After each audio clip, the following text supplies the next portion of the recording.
Dear IFM. Magandang buhay sa inyo mga idol. Ako po si Grace.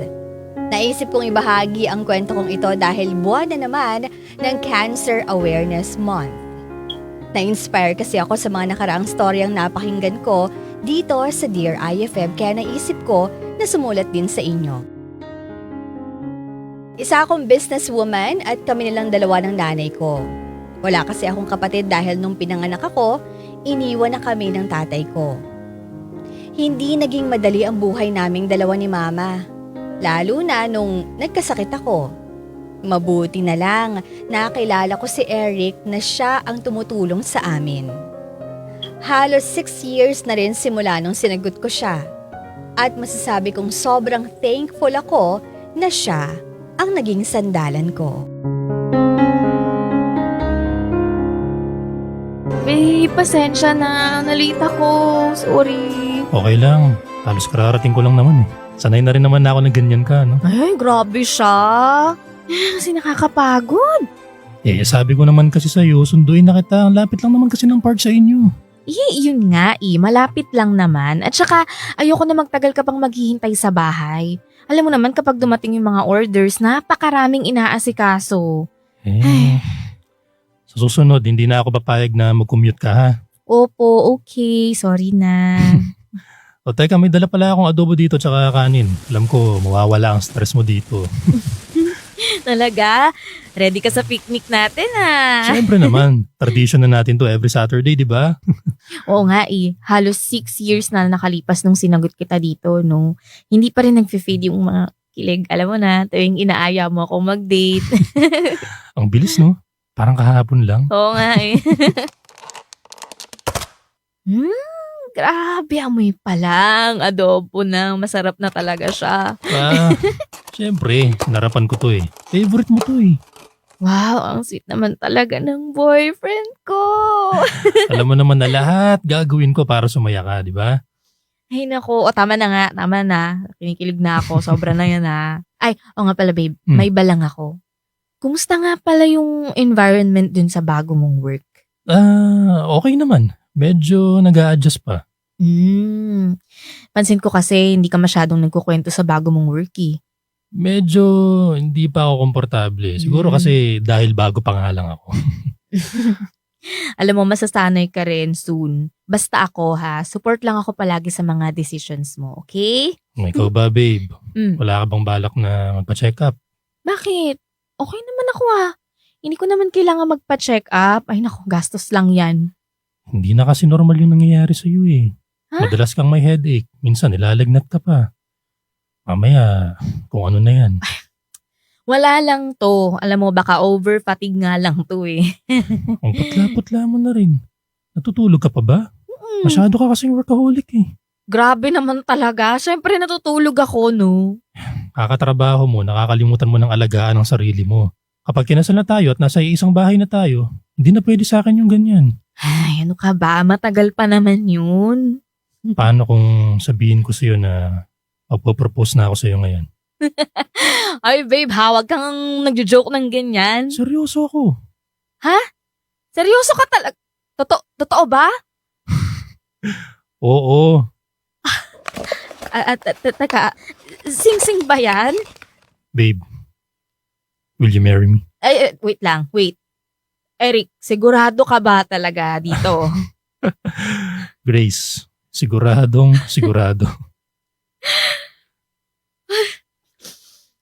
Okay. Grace, will you marry me? Of course, Eric. Yes. Talaga? Woo! Yes. I love you, Grace. I love you too. Ito. Suotin mo na. Okay. Grabe. Ang ganda. Kasi maganda yung nagsusuot. Bakit ka naman naiiyak? Kasi masaya lang talaga ako. Eric, sobrang saya ko. Hindi ko lang talaga in-expect to. Kasi alam mo yun, hindi naman tayo perfect na couple. Pero naiintindihan at saka mahal natin yung isa't isa. Di ba, gano'n naman dapat? Pero kasi, minsan nga natatakot ako. Baka sa sobrang saya ng relationship natin, baka mamaya bigla na lang bawiin sa akin. O di kaya, baka bigla na lang may mangyari na hindi maganda sa atin. Hindi ko talaga kaya yun. Babe naman, hindi mangyayari yun. Umaatake na naman yung pagiging paranoid mo. Kasi nga, mahal lang naman talaga kasi kita eh. O, tama na yan. Huwag ka nang umiyak. Huwag mong isipin yung mga ganong klaseng bagay. Ang isipin natin, yung ngayon. Kung ano yung theme ng kasal natin. Babe, sobrang thank you. As in, thank you talaga. Thank you rin dahil sa dinami-rami dyan, ako ang napili mo. Huwag ka magalala. Hindi ka magsisisi na ako ang pinili mo. Uy, ano ka ba? Bakit naman ako magsisisi? Baliw talaga to. Halika na nga, kain na tayo. Aray ko. O bakit? Anong nangyari? Wala naman. Bigla lang kasi ako nahilo. Okay lang ako sa pagod lang siguro to. Gusto mo ba umuwi na lang tayo? Hindi. Okay lang ako. Kaya ko naman, babe. Pagod lang talaga siguro ako, tsaka baka gutom na ako, yon. Sigurado ka ba? Gusto mo ba pumunta na sa malapit na klinik o ospital dito? No, okay lang ako. Tsaka ayoko ring masira tong araw na to. Kakain lang ako, then alam mo yon, okay na ako ulit, ha? Kailangan mo na talaga magpa-check up. Hindi na normal yan. Nag-aalala na ako. Ano ka ba? Kaya ko nga to. Hindi ko kailangan ng check-up, okay? Oo na, basta sa susunod na makaramdam ka ng kakaiba, kahit magalit ka pa sa akin, dadalhin na kita sa ospital, ha?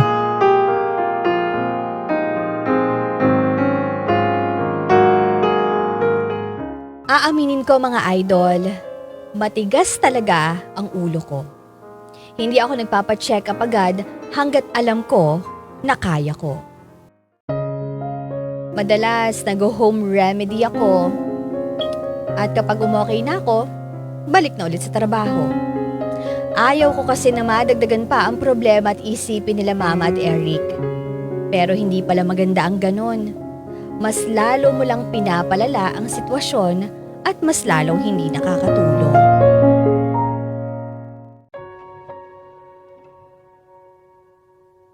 Okay lang ba talaga sa'yo na hindi kita puntahan dyan? Oo, okay lang ako. Ayoko naman na umabsent ka dahil sa akin, no? Ano ka ba naman? Willing naman akong gawin ng lahat eh.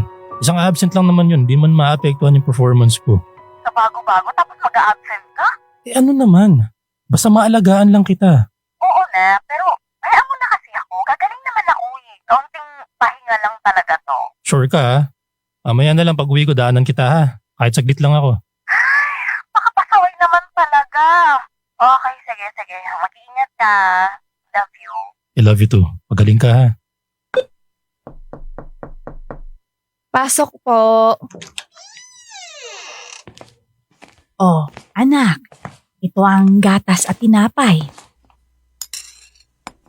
Kumain ka naman kahit konti lang, ha? Salamat, ma. Ay, bakit kasi hindi ka pa nagpa-check up, Grace? Halos linggo-linggo na lang eh. May sakit ka. Baka mamaya kung ano na yan. Hintayin mo pang lumala yan? Ay, naku, si mama naman talaga. Ma, wala lang to, okay? Alam niyo naman kasi kung gaano ako ka-workaholic, di ba? Yan nga ang pinag-aalala ko sa'yo, anak eh.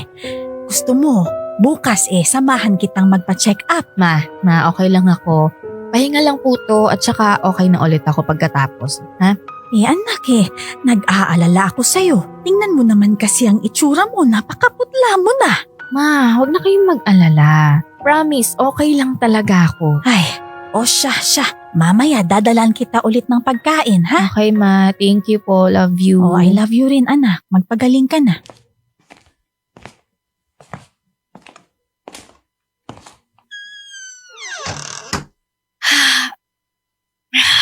Ang ulo ko, Ay, grabe. Ano itong nasa ilong ko? Tugo? Ma? Mama? Ma! Bakit, anak? Grace! Diyos ko, anak! Grace! Tulong! Grace! Grace! Anak!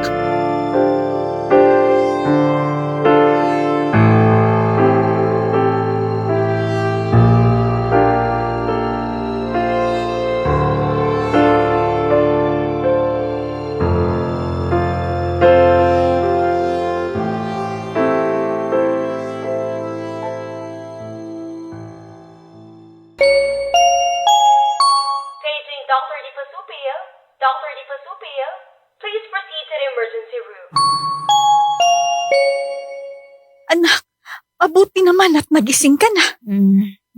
Nag-aalala ako sa'yo, anak. Nahimatay ka kanina. Ha? Tumawag ako ng ambulansya, kaya dinala na kita rito sa ospital. Ma, pasensya na kayo nabigyan ko pa kayo ng problema.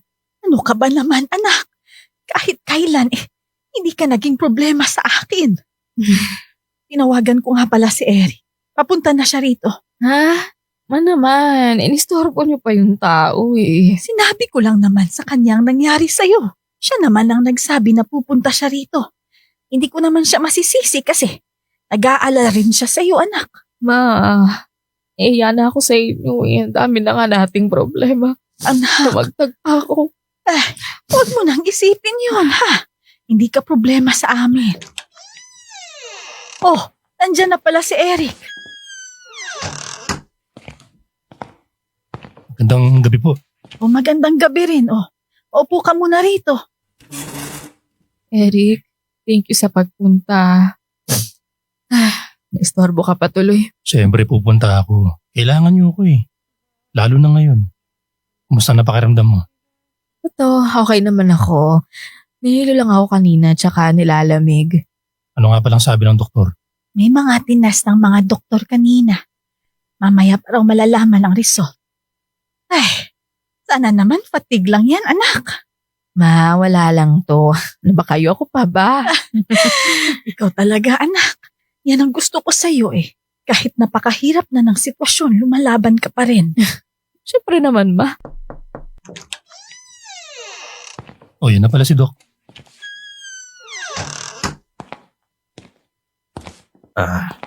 Magandang gabi po. Narito na po yung resulta ng lab test ni Grace. Ang lungkot mo naman. Nakakakaba naman yan. I'm so sorry. Dok, bakit? Anong nangyari? Base sa resulta ng mga lab test, nakadetect kami ng early symptoms ng leukemia. Dok, totoo po ba yan? Baka naman mali lang po kayo ng findings. I'm so sorry.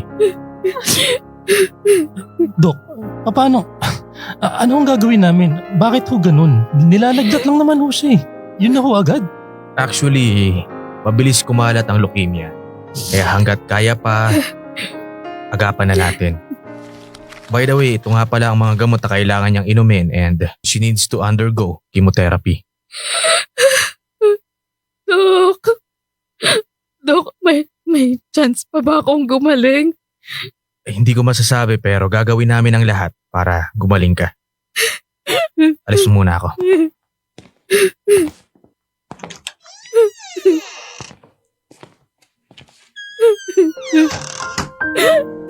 Bakit gano'n? Bakit ko kailan ikakasal ka kami? Saka ako nagkaroon ng ganito sakit pa. Galit pa sa akin ang mundo Tahan na, ha? Tahan na. Ano gagawin natin ang lahat, ha? Gagaling ka. Gagaling ka, anak. Huwag mo na munang isipin yung kasal ha. Ang isipin natin ngayon yung kung paano ka gagaling. Hindi ka namin pababayaan. Salamat po. Salamat sa inyo. Kahit kayong dalawa lang ang pamilya ko, hindi ko naramdaman kahit kailan na mag-isa ako.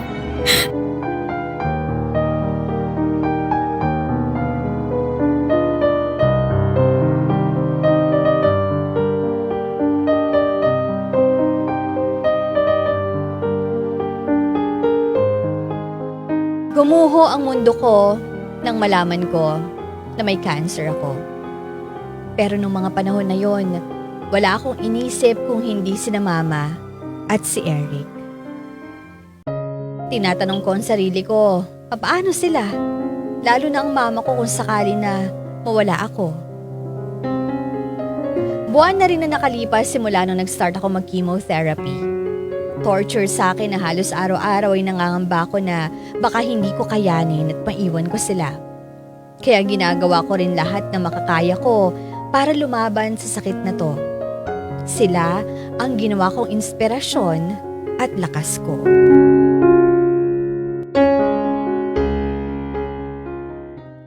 Ito na ang pagkain mo, oh.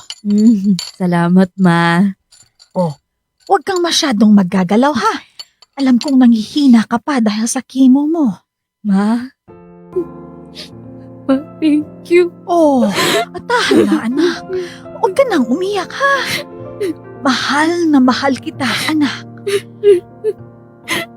Ay, kung kaya ko lang na ako nang magdala ng sakit mo, gagawin ko Hindi, Ma. para hindi ka na mahirapan. Hindi, Ma. Ayoko rin naman na mangyari yun eh. Mas masakit sa isang magulang na makita na naghihirap ang anak. Hindi ko alam kung paano pa ako magpapasalamat sa inyo sa lahat ng ginawa niyo para sa akin. Anak, basta gumaling ka lang. Okay na ako. Magandang hapon na. Ay, magandang hapon din. Pasok ka, iho. Ikaw na muna ang bahala sa kanya, ha? Sige, Lalabas muna ako, ha? Para Sige, Ma. makapag-usap kayo. Okay po. Salamat, Ma.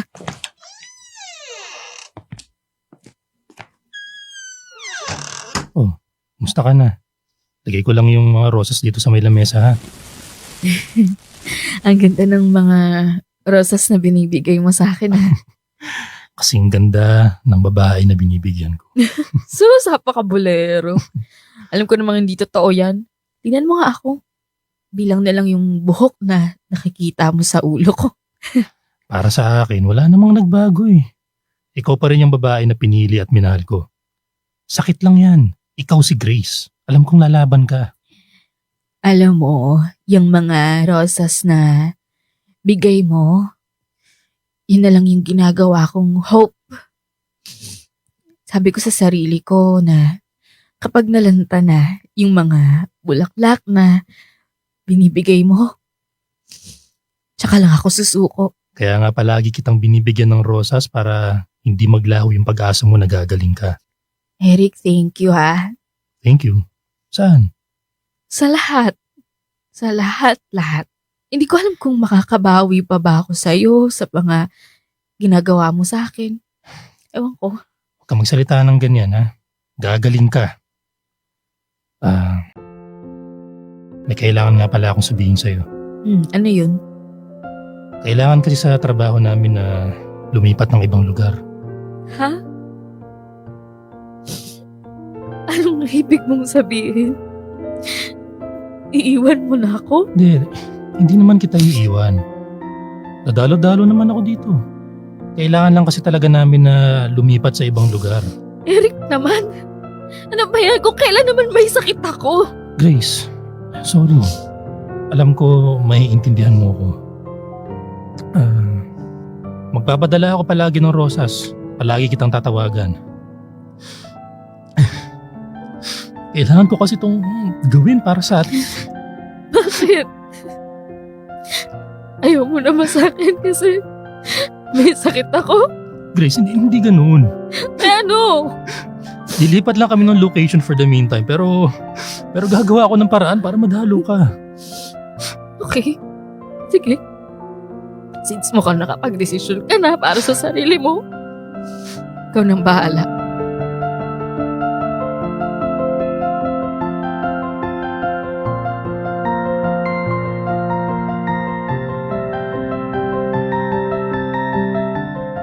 Nung sinabi niya sa akin na aalis siya, hindi ko alam kung anong mararamdaman ko. Naiintindihan ko naman na kailangan niya yun gawin para sa trabaho niya.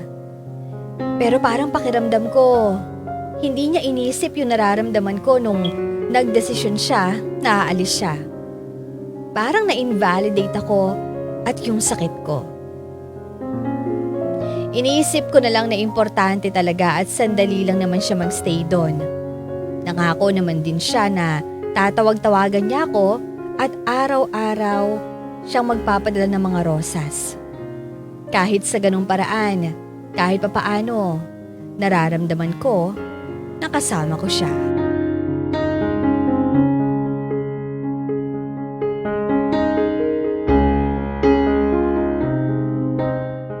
Ilang panahon na rin na nakalipas simula nung nakaalis si Eric para sa trabaho niya. Sa totoo lang mga idol, hindi ako panatag at parang nararamdaman ko na parang may kakaiba sa kanya. Yung tono ng boses niya at napapansin ko na minsanan na lang rin siya mangumusta. Hindi ko naman yun pinansin dahil ayoko mag-isip na hindi maganda sa kanya. Malaki ang tiwala ko kay Eric at alam kong mahal niya ako. Hindi siya gagawa ng bagay na ikasisira naming dalawa, kaya panatag ako sa kanya. Hello, babe! Kumusta ka na? Okay naman ako. Ikaw, miss na kita. Ay, ang tagal na mula nung huli nating pagkikita. Kailan ka kaya makakadalaw sa akin, no? Hindi pa ako sigurado, babe. Medyo marami kasi kaming ginagawa dito sa office. Kung gusto mo, kapag magaling na ako na lang dadalaw sa'yo dyan, ha? Huwag na. Hayaan mo na akong gagawa ng paraan. Okay, sige, sabi mo eh. Balita ko kay tita, okay na raw yung mga resulta ng test mo. Ay, oo, sasabihin ko pa nga lang sa'yo yun eh. Ilang session na nga lang daw ako ng chemo, alam mo ba yun? Tsaka sana nga, eto na, magtuloy-tuloy na talaga. Mabuti. Mabuti naman. Teka lang, may sakit ka ba? Kailan pa yung ubo mo? Wala to, ano? Allergy lang. Hindi nga. Babe, yung totoo. Wala nga, ikaw talaga. Oh. Okay na ako. Wala akong sakit. May nakain na ako siguro kanina. May handaan kasi dito eh. Promise mo yan ha. Baka mamaya, oo, gumaling nga ako tapos ikaw naman yung may sakit. Promise. Okay. Kapag may nararamdaman ka, sabihin mo na agad sa akin ah. Yung pagmamahal ko lang sa'yo ang mararamdaman ko. Alam mo, napaka-corny mo talaga, no? Ang seryoso talaga ng usapan natin pero ganyan yung nangyayari. Oo na, corny na. O siya, pahinga ka na. Hindi porket umuokay ka na eh. Pwede ka na magpuyat. Okay, sige. I love you. Good night. Good night, I love you. Padala ko ulit yung flowers bukas ha. Bakit ganyan na naman ang mukha mo, anak? Ma, para kasing may hindi sinasabi sa akin si Eric eh. Anak, kailan ba naglihim sa'yo ang boyfriend mo? Kilala mo siya. Yun na nga. Kilala ko nga siya, ma. Pero iba talaga yung nararamdaman ko eh. Ay, huwag kang mag-isip ng kung ano-ano, anak. Baka mamaya, lumala ulit ang sakit mo. Tandaan mo, Grace, hindi ka pa magaling. May iilang session ka pa ng chemo at marami ka pang gamot na kailangang inumin. Alam ko naman yun, ma. Natatakot lang po talaga ako kapag may nangyari kay Eric.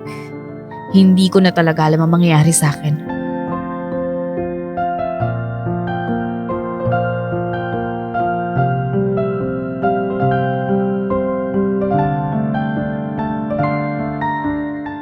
Sa ilang panahon na halos pabalik-balik kami sa ospital, sa wakas, makakauwi na kami. Tapos na kasi ang sessions ko ng chemo pero may mga gamot pa rin akong iniinom. Pero dumating na ang araw na kinakatakutan ko. Ilang araw na siyang hindi nagte-text o tumatawag man lang. Mahirap kasi wala akong makontak na tao na pwedeng mapagtanungan sa kanya. Minsan nga, napapatanong na ako sa sarili ko. Iniisip niya ba ako o yung nararamdaman ko ngayon tuwing hindi siya nagpaparamdam? Ayaw ko na lang mag-isip ng hindi magagandang bagay dahil umu-okay na ang vitals ko at lumalaban ang katawan ko sa sakit. Ang isa pang kinakatakutan ko lang, baka may ibang rason siyang itinatago sa akin na ayaw niyang malaman ko.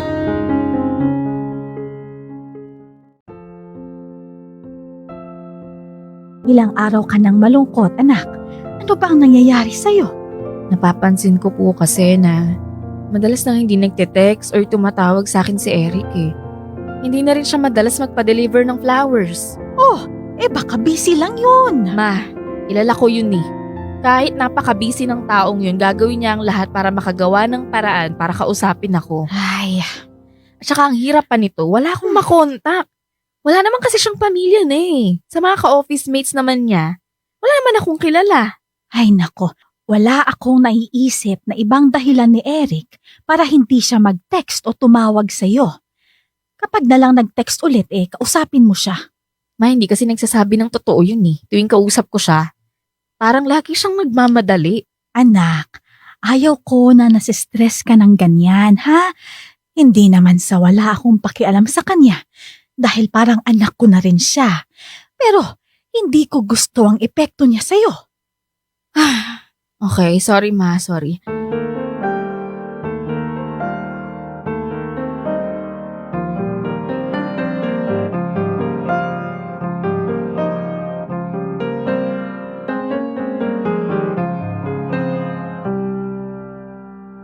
Finally, nakauwi na rin sa wakas. After ilang months sa pabalik-balik ko sa ospital. Sana talaga anak, tuloy-tuloy na ang paggaling mo. Oo nga ma, sana nga talaga. Ay, ano po pala itong mga box na to?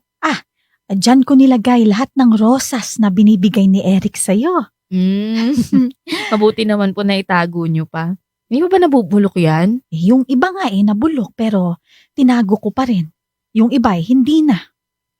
Paano hindi po? Di ba mga fresh rose na to? Ay naku, hindi anak. Yung iba, nilagyan niya ng fake roses. Ang sabi niya kasi sa akin, nabanggit mo sa kanya na sa rosas ka kumukuha ng pag-asa. Kaya ayun, nilalagyan niya ng peking rosas para stay strong lang daw yung hope mo na gagaling ka. Oh, ganun kanya kamahal anak.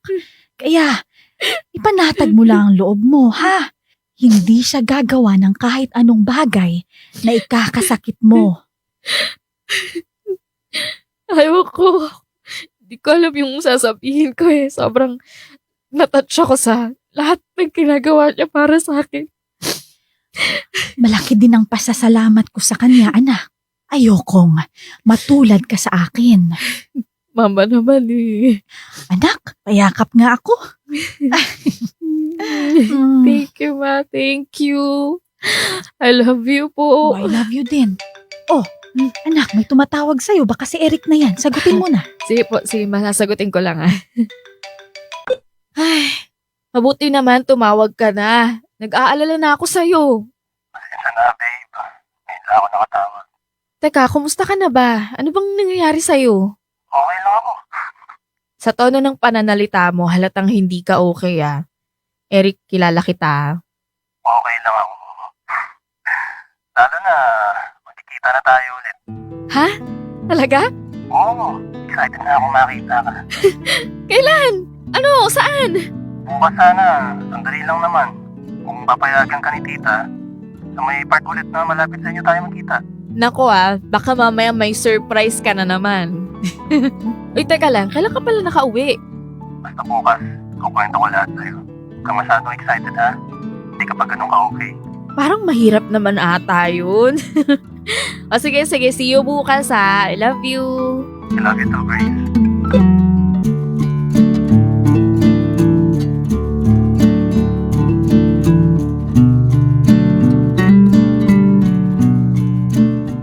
Parang nabuhayan ako na sinabi niya na magkikita kami after ng ilang araw na hindi niya pag-contact sa akin.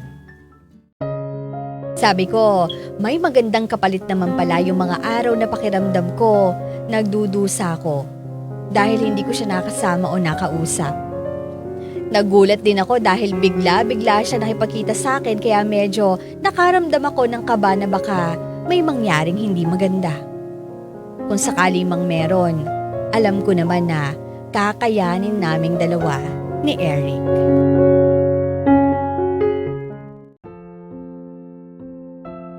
Mama, halika dali. Tingnan mo kung okay ba yung ayos ng wig ko. Ay, dali. Aba anak, ang ganda-ganda mo naman. Ay, naku, Okay na okay. nambola pa si mama eh. Ay, pero sigurado ka bang kaya mo? Gusto mo, ihatid kita. Ma, kaya ko na, okay? Ako pa ba? Diyan lang naman, isang sakay lang. O sige na, mag-ingat ka ha. Tawagan mo ako agad kapag may nararamdaman kang hindi okay. Opo, ma. I love you. Ingat ka rin dito,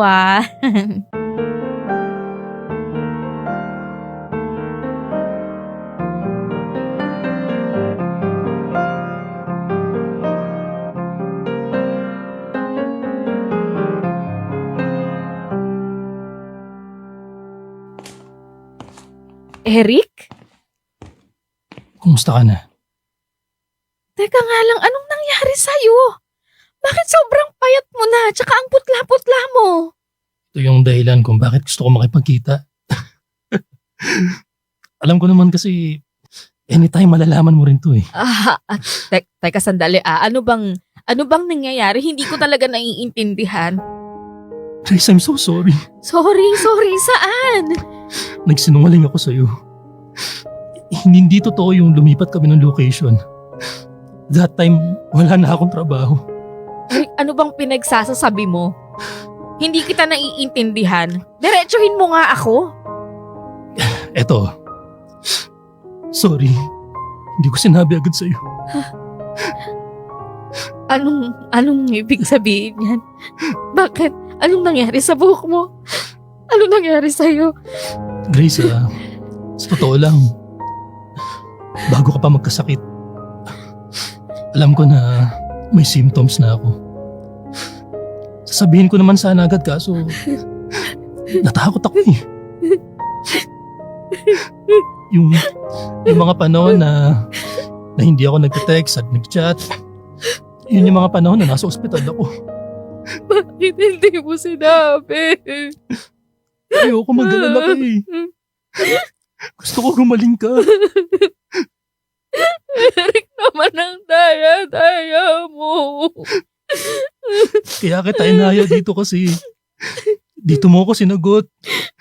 At dito tayo unang nag-date. Gusto ko sulitin yung panahon na kaya ko pa. Kung sakali man na may mangyari sa akin, gusto ko rin sana na dito tayo huling magkasama. Eric naman, ano pa ba? Ito pala bouquet of roses. Di ako sure kung ito na yung huling beses na mabibigyan kita ng roses.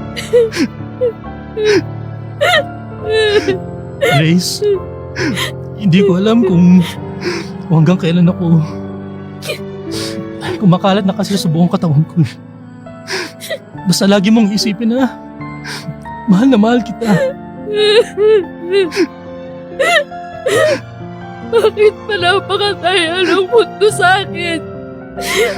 Kapag may nangyayari sa aking maganda, bigla-bigla namang may hindi maganda mangyayari.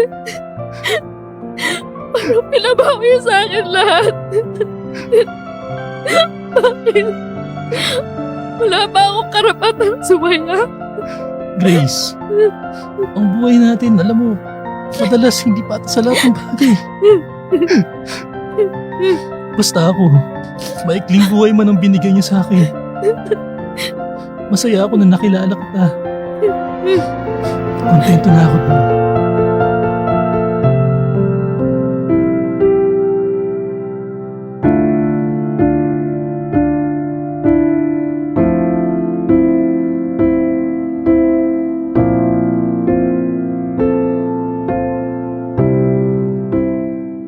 Lumipas ang ilang panahon at namaalam na si Eric.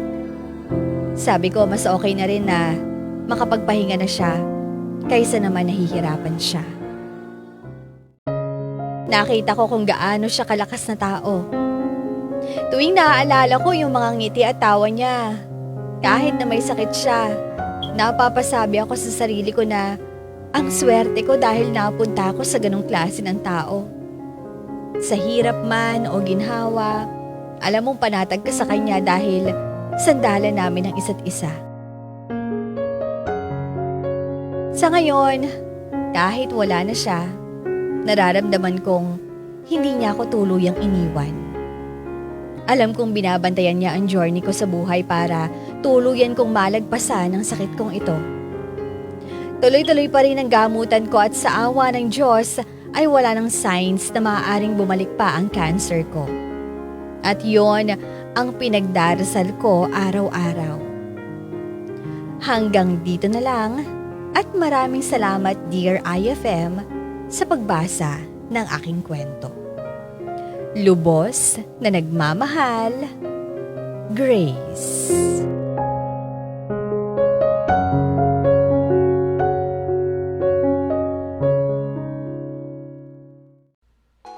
idol. May kwento ka bang nakakakilig? O di kaya naman may kurot sa puso? Pampa-good vibes. O baka naman gusto mo lang makapagbigay ng inspirasyon? Halika! Pwedeng-pwede kang magpadala ng kwento ng buhay mo sa amin. Magpadala lang ng sulat sa email dearifmstories@gmail.com o di kaya naman mag-PM sa official Facebook page namin. Hanapin lang ang Dear IFM at kami nang bahala sa'yo. Malay mo, kwento mo na pala ang susunod na mapapakinggan. Ano pang hinihintay mo? Ikwento mo na yan dito sa amin sa Dear IFM, kung saan una ang kwento mo.